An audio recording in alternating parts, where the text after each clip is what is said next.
I'm so sorry. Muchas gracias, profesor Hanks. Y pasamos a la última ponencia de esta sesión,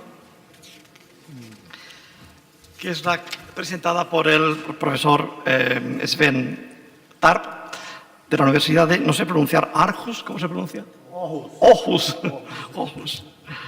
El profesor Tarp es catedrático de español en la Escuela de Ciencias Empresariales y Sociales de la Universidad de Aarhus, en Dinamarca, y trabaja actualmente como director del Centro de Lexicografía de esta universidad. Es también catedrático extraordinario del Departamento de Afrikaans y de Flamenco de la Universidad de Stellenbosch en Sudáfrica. Es doctor en lexicografía especializada y también en lexicología del aprendizaje. Es uno de los fundadores de la teoría funcional de la lexicografía y ha publicado un ingente número de artículos y monografías. Voy a destacar solamente algunos textos. Lexicography in the Borderline Between Knowledge and Non-Knowledge, del 2008. Es coautor de Theory and Practice of Specialized Online Dictionaries y también de Lexicography versus Terminology y también del Manual de Lexicografía Especializada, Teoría y Práctica del año que está en prensa, ¿verdad?, por el año 2015. Es especialista en un gran número de campos y ha publicado sobre muchas materias. Voy a destacar solamente algunas. Lexicografía y ciencias de la información, diccionarios generales y diccionarios temáticos, en particular de economía, de contabilidad, también de ingeniería, diccionarios en línea, diccionarios de traducción, ha trabajado en diccionarios bilingües, en la relación entre diccionario y enciclopedia, ha trabajado en diccionarios del aprendizaje de segundas lenguas y sobre el lugar de la lexicografía entre la lingüística teórica y la aplicada. Es un verdadero placer recibir en la Real Academia Española al profesor Tarp, al que invito a presentar su ponencia que lleva por título Homo odiernus, Homo durus, ¿cómo pueden adaptarse los diccionarios? Muchas gracias. Bueno, muchas gracias. Gracias por la invitación a este foro. Gracias por las palabras. Quizás yo soy la oveja negra en esta sala porque yo tengo otro enfoque a la lexicografía que muchos de mis colegas que trabajan dentro de la lexicografía general. Otra idea de lo que es la relación entre lexicografía y lingüística. Pero en primer lugar quisiera decir que yo pienso, si quieren escuchar mi opinión, que este simposio es muy acertado porque estamos realmente ante grandes desafíos en el mundo de los diccionarios. No solamente en cuanto a la tecnología para aplicar la tecnología, también por el hecho que nosotros, por un lado, tenemos en números absolutos más usuarios que nunca antes. Y por otra parte, que estamos perdiendo usuarios relativamente, porque muchos usuarios prefieren buscar su información en otros recursos de información o por razones normales o porque piensan que no pueden encontrar la información de forma adecuada y rápida en los diccionarios que ya existen. Entonces, muchos desafíos para nosotros. Y yo voy a enfocar un poco en esto. Bueno, en primer lugar, quiero decir que yo considero que la lexicografía y la lingüística son dos disciplinas diferentes que se han desarrollado a lo largo de los últimos 4 milenios como prácticas culturales y hoy en día como teorías y ciencia, como quieran. Entonces, es un hecho que gran parte de la lingüística no se expresa directamente en diccionarios. Parte sí lo hace, pero gran parte no. Y por otra parte, existen muchos diccionarios y en cuanto al número de títulos, especialmente los diccionarios especializados, muchos diccionarios para cuya protección no ha sido necesario conocimientos de la lingüística. Esos son hechos. Pero también, y por eso también se discute hoy en día, los diccionarios, muchos de ellos también donde las dos disciplinas se encuentran. Y yo pienso por eso que es importante y relevante discutir esta relación. Voy a citar a un exministro español de Hacienda, un diccionario que publicó en 1826 con el título Diccionario de Hacienda para el uso de los encargados de la Suprema Dirección de ella. Muy impresionante el título.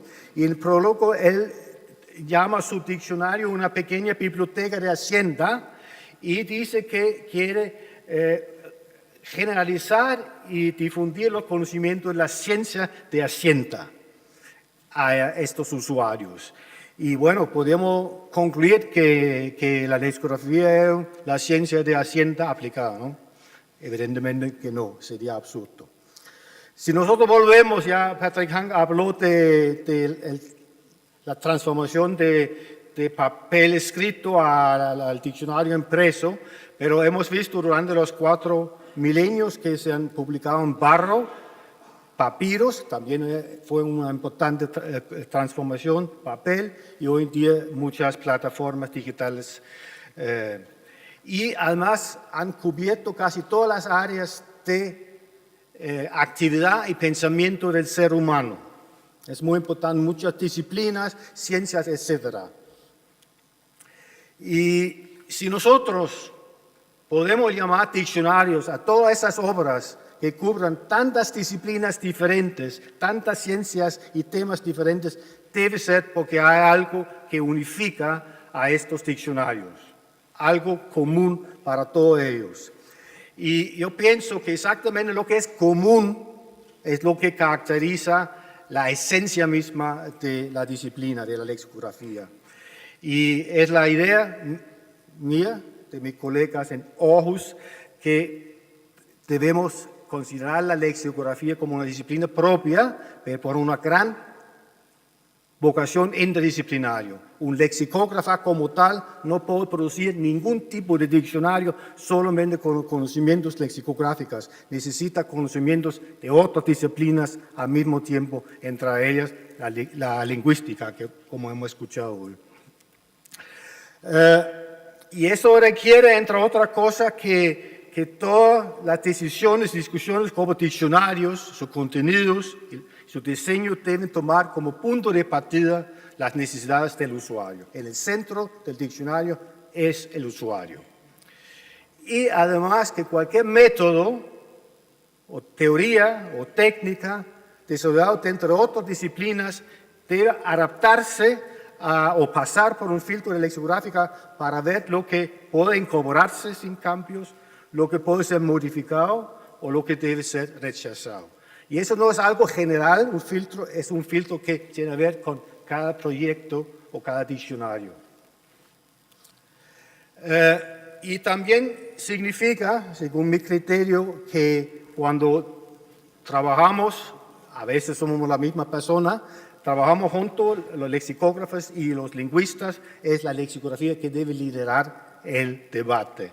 Lo que significa que todas las decisiones sobre selección, inclusión y presentación de datos lingüísticos deben subordinarse a los requisitos de la lexicografía.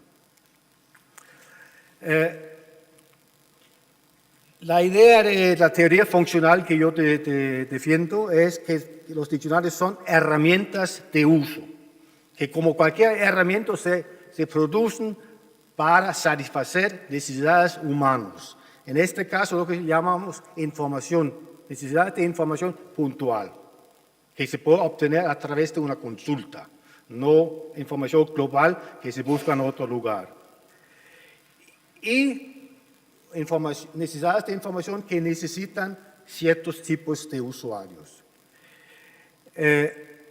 Y que se producen no cuando consultan el diccionario, sino antes de consultar el diccionario, en la situación que va antes de la consulta, que nosotros llamamos situaciones extralexicográficas. Por ejemplo, en la comunicación, todas las tareas relacionadas con la comunicación, o el deseo de estudiar una disciplina, o sencillamente conocer más sobre la disciplina.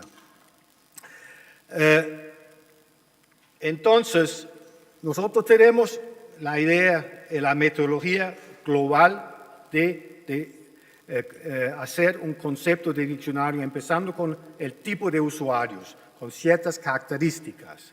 Luego se encuentra un tipo de situación extralexicográfica.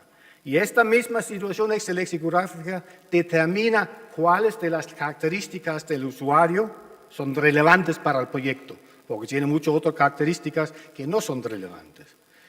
Y también, a través de un proceso que nosotros llamamos deducción, podemos ver cuáles son los tipos posibles de necesidades que pueden tener usuarios en esta situación.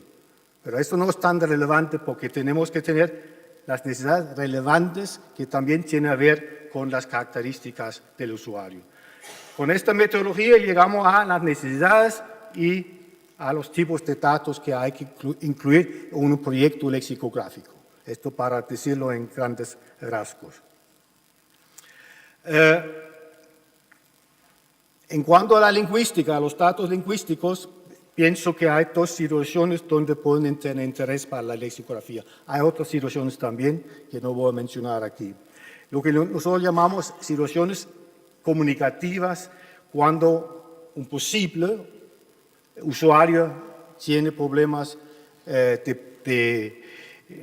o dudas en cuanto a la producción o la recepción o la traducción o revisión de textos. Problemas relacionados con la comunicación. O lo que llamamos, en término lexicográfico, designación cognitiva, donde quieren aumentar sus conocimientos. Y es importante que estos dos tipos de diccionarios o de situaciones requieren diferentes métodos y técnicas. A veces se mezclan y creo que es un problema, quizá no para los diccionarios impresos, pero sí hoy en día para los diccionarios digitales.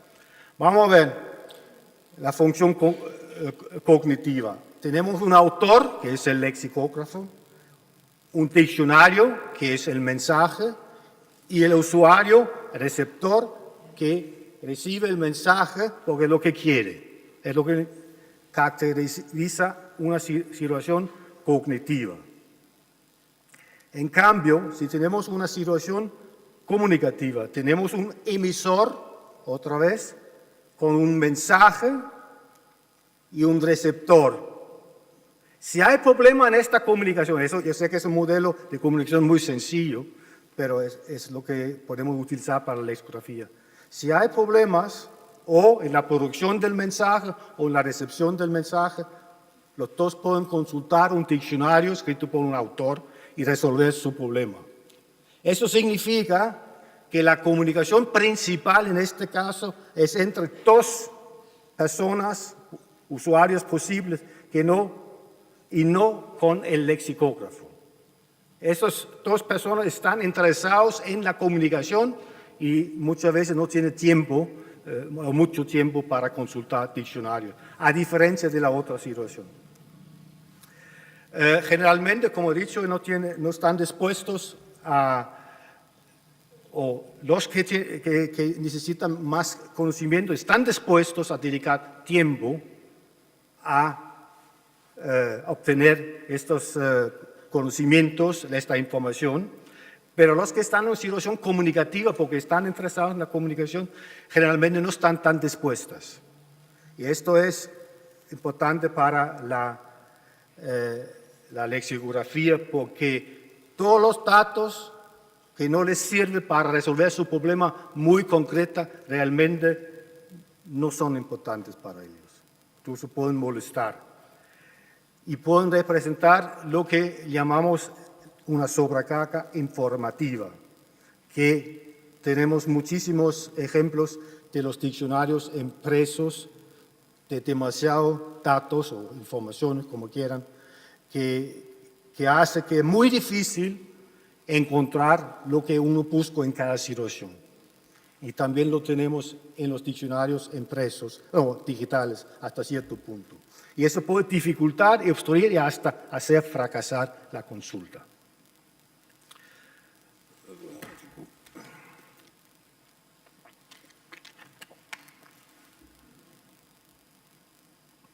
Sí. Vamos a ver. Cuando un lexicógrafo está produciendo un diccionario con la función cognitiva, tiene muchísima libertad, tiene más espacio para expresar sus ideas, para explicar, describir, etc. Pero cuando está preparando un diccionario para la comunicación, dados los requisitos, la demanda del usuario, tiene que adaptarse a criterios mucho más rígidos, rigurosos, que a veces incluso le molesta porque desafía su propia autoestima como lingüista. Es lo que yo pienso. Bueno, para volver al problema de la sobrecarga informativa, es un problema que es muy general en todos los diccionarios, pero es muy poco discutido en la lexicografía. No sé por qué, pero no se ha discutido mucho. En la ciencia de la información sí se discute bastante. En la lexicografía se manifiesta con la presentación de demasiados datos, mucho más datos lexicográficos que los que son necesarios para satisfacer las necesidades del usuario en cada consulta. Por eso también lo llamamos sobrecarga de datos. Y puede obstruir tanto el acceso a los datos, porque se pierde en la selva, o la misma recuperación de la información a partir de estos datos. O sea que es un problema real. Y es hasta cierto punto inevitable en los diccionarios impresos, porque estaban intentando embarcar muchas funciones, muchas necesidades diferentes, tanto por sus características como por las casas publicitarias, etc. En cambio, es la tesis, en la lexicografía digital se puede evitar o por lo menos se puede mitigar esta sobrecarga informativa, utilizando diferentes técnicas. Y lo que vemos también, porque hemos escuchado interesantes ponencias esta mañana, que algunas de las nuevas técnicas hasta han agravado el problema.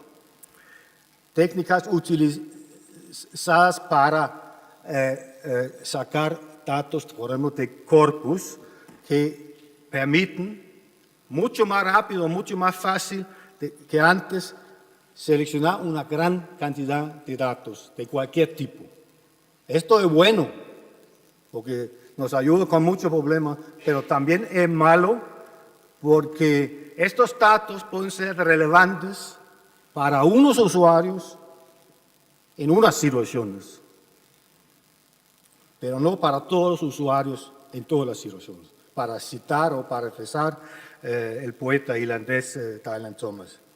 Y el resultado es que acaban por inflar los diccionarios hasta lo que Michael Grondel llama el punto de impracticabilidad.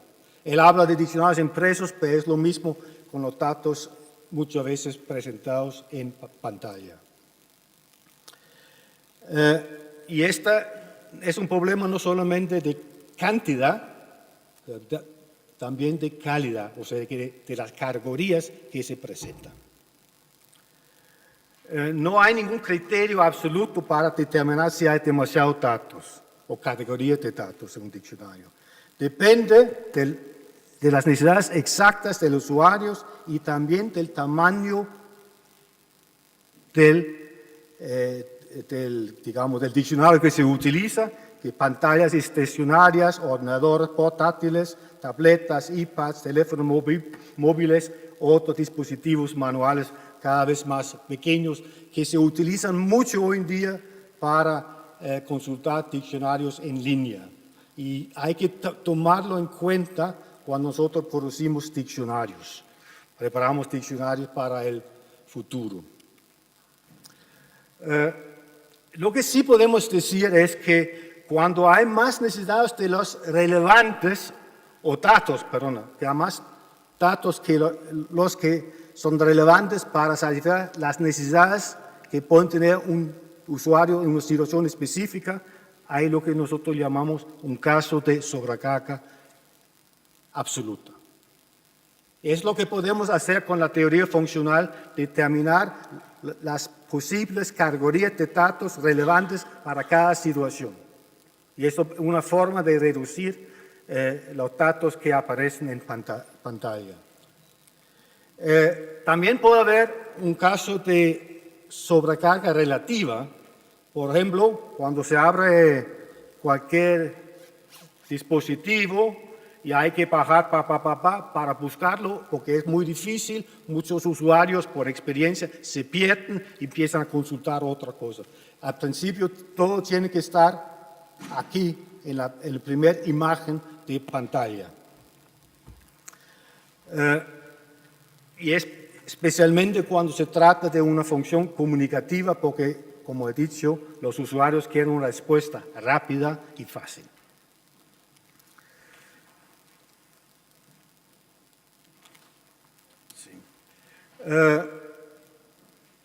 Algunos principios para los diccionarios digitales. Primero, deben poder accederse todos los datos necesarios de la forma más fácil y rápida posible.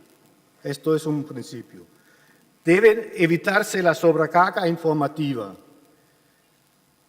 La base de datos que pueda alimentar uno o varios diccionarios debe contener la máxima cantidad de datos y sus relaciones mutuas relevantes.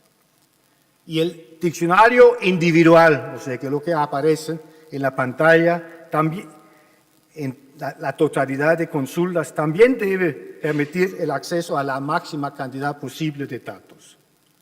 Sin embargo, los artículos individuales, es la tesis, deben incluir la mínima cantidad posible de datos, solamente para satisfacer las necesidades del usuario en cada consulta.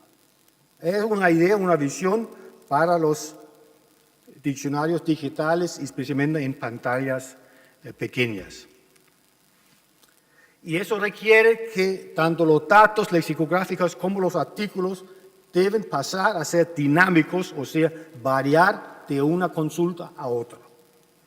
No podemos vivir con artículos estáticos. Y son relevantes estos principios para cualquier tipo de diccionario, especialmente para las de pantalla pequeña, como ya he dicho. Rápidamente puedo hacer una tipología de los diccionarios que ya existen en línea. Primero tenemos la categoría de réplicas al carbón, que yo digo que son realmente copias en PDF que he colocado en Internet, que hoy en día se ve cada vez menos con los diccionarios nuevos, pero sí se están poniendo muchos diccionarios clásicos en la red, ya no para consulta, sino como objeto de estudio. Y se podría recomendar a la academia que colocasen todos sus diccionarios, ediciones anteriores de esa forma para objeto de estudio, que sería muy útil. Luego tenemos la categoría mayoritaria de los caballos más rápidos que utilizan solo las nuevas tecnologías para acceder los datos de forma más rápida y más fácil, pero siguen con los artículos estáticos, con el mismo modelo del diccionario impreso, sin grandes cambios en ese sentido. Tenemos lo que llamamos balas perdidas en todas las direcciones, no voy a hablar mucho de ello, pero hay unos cuantos donde la tecnología toma la rienda sin considerar los principios lexicográficos. Y algunos son verdaderos desastres. Luego tenemos nosotros, según la terminología del mismo Henry Ford, lo que llamamos modelos de Ford, y son diccionarios que utilizan la nueva tecnología para un rápido, fácil acceso y más a artículos y datos dinámicos que se basan en cada situación del usuario, cada función. Y el futuro que todavía no existe es el Rolls Royce, el diccionario personalizado, individualizado, con datos que se adaptan mucho más precisamente a las necesidades de cada usuario. Si nosotros vamos a ver, pues se puede dividir de muchas veces, un proyecto lexicográfico, hay diferentes fases. Yo he hablado un poco del diseño global del diccionario con la teoría, la necesidad de los datos. hablar un poco de la base de datos, que es importantísimo, las dos cosas son importantísimas, porque debe contener todos los datos digamos, en su parte más pequeñas, a través de análisis, sus partes más pequeñas relevantes, y luego todas las relaciones posibles entre los diferentes datos. Así se debe planificar una base de datos. Y nosotros hacemos una base de datos para cada nuevo proyecto. No tenemos datos así se compra ahí fuera, porque no son flexibles para cada proyecto. Todo depende del proyecto concreto y sus características. Y ahora les voy a hablar un poco de la presentación de los datos, principalmente en la interfaz. Vamos a ver. Yo no tengo mucho tiempo, entonces solamente quiero decir que influye varias cosas en la presentación. El tipo de situación, las características secundarias del usuario, o sea, su experiencia en el uso del diccionario, su experiencia en el uso de Internet, y también si es un usuario espontáneo que solamente consulta una vez y un usuario dedicado que vuelve muchas veces. Entonces tiene que ver con esto. Y evidentemente también de las mismas características del dispositivo. Hay varias técnicas, y hay mucho más que las que menciono aquí, para presentar, o sea, que reducir, adaptar los datos que aparecen en pantalla.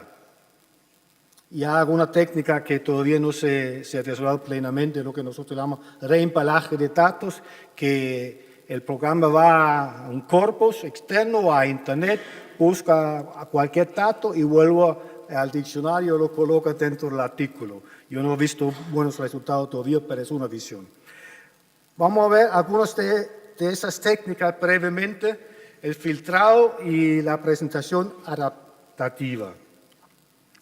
Este es un proyecto que estoy planificando, ya estamos haciendo la base de datos de diccionario, es bilingüe, inglés-español de comunicación empresarial. Aquí vemos el campo de búsqueda ahí arriba, entre words. Entonces, en entrar la palabra y luego prof. Hay 10 opciones según la lengua materna o primera del usuario. Puedo decir que tengo un problema de escribir un texto en inglés, de traducir un texto, comprender un texto en inglés, traducir un texto en inglés a español, etc. Entonces, si hace clic allí, o sea que es realmente el motor de búsqueda, aparece en el diccionario 10 artículos completos y totalmente diferentes, adaptados al usuario, a su situación. De esa forma se puede filtrar y reducir la cantidad de datos. Claro, si uno quiere todos, puede hacer clic en search, entonces aparece todo, porque es el muy estudioso que quiere leerlo todo y perderse. Pero la idea es un poco reducirlo con esta técnica. Y lo que quiero decir es que es el diccionario que tiene que adaptarse a sus usuarios y no al revés. Y lo que recomendamos para el futuro, el próximo futuro, es crear diccionario basado en las funciones y con la opción de individualizar aún más, porque ahí está el futuro de adaptarse aún más. Solamente hace falta que no haya demasiados clics, porque hay 10 clics el usuario se pierde. Sí.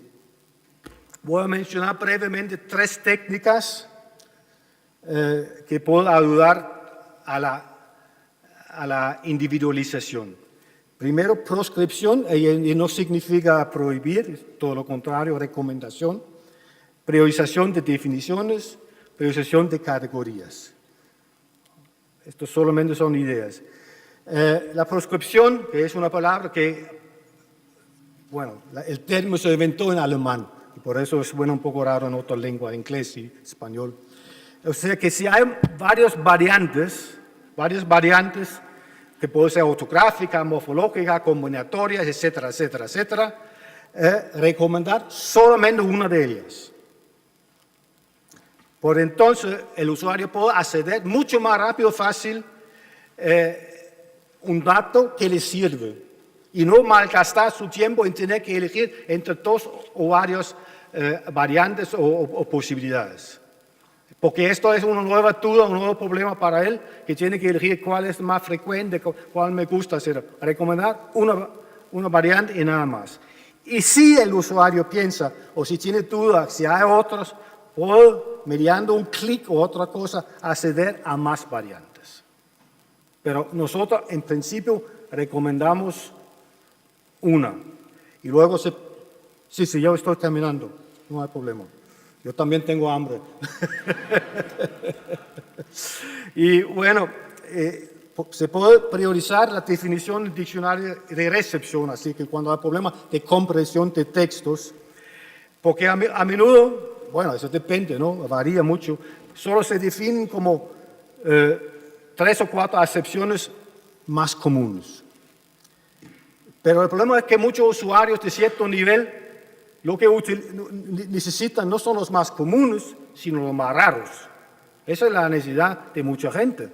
Entonces se podía recomendar que se presentan, si las hay, las 3 o 4 acepciones menos comunes al principio y luego con la opción, por un clic o otra tecnología, a acceder a más, si hace falta. Estamos hablando de un diccionario de recepción, no un diccionario global que describe todo el significado de una palabra, toda la relación. Es un diccionario de comunicación rápida. Y finalmente, priorizar la categoría en diccionario de producción, porque ahí hacen falta varias categorías. Es la función más complicada, porque requiere mucho o puede requerir muchos datos. Y se puede decir, eso va en función del usuario también, de qué tipo de usuario, sus características, que las necesidades más frecuentes tienen que ver con la ortografía, género, morfología, colocaciones, propiedades sintácticas. Yo sí sé que hay mucho más. Esto es para hacerlo simple. Y entonces se puede priorizar esas categorías,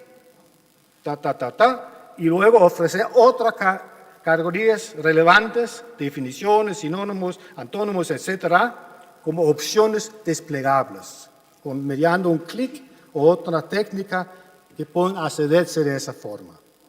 Estas son otras formas de reducir el primer imagen en la pantalla a los datos que realmente caben al mismo tiempo y luego poder acceder un poco más para no perder al usuario, para resolver el problema de la gran parte de ellos.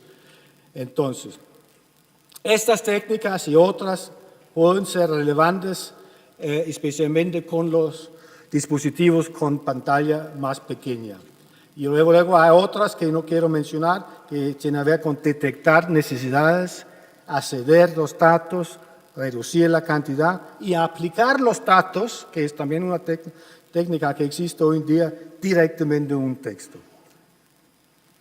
Si se combinan estas técnicas y otras con el principio funcional, yo creo que estamos tomando un paso adelante, no es la solución definitiva, no lo quiero decir, hacia el diccionario del futuro. El título de mi ponencia es Homo Udienos, Homo Duros. Con mi buen español o mal español significa el hombre moderno es exigente y demanda soluciones rápidas y de calidad adaptadas a sus necesidades individuales. La lexicografía del siglo XXI debe y puede cumplir. Muchas gracias.